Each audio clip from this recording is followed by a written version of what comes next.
ഇത് ഒരു റൈസ് കുക്കറാണ്. ഇതിൽ ചോറ് വയ്ക്കുന്ന രീതിയാണ് കാണിക്കുന്നത്. റൈസ് കുക്കറാണ്.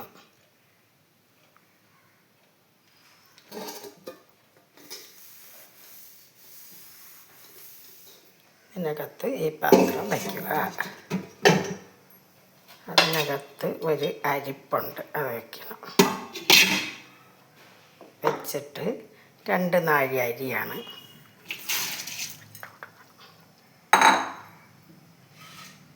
2 ലിറ്റർ വെള്ളം ഒഴിച്ച് കൊടുക്കും. 2 നാഴി അരിക്ക് 2 ലിറ്റർ വെള്ളം ഒഴിച്ച് കൊടുക്കുക.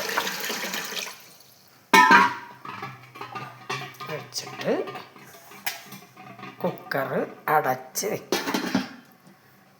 കുക്കർ അടച്ച് വെച്ച് സ്വിച്ച് ഇട്ട് കൊടുക്കണം. അപ്പോൾ ഇവിടെ ഒരു പച്ച ലൈറ്റ് കത്തും. എന്നിട്ട് നമ്മൾ ചുമന്ന ലൈറ്റിലോട്ട് ആക്കി കൊടുക്കണം. അപ്പോൾ അരി വെന്തുകൊണ്ടിരിക്കുകയാണ്. കുറച്ച് സമയം കഴിയുമ്പോൾ ചോറായി വരും.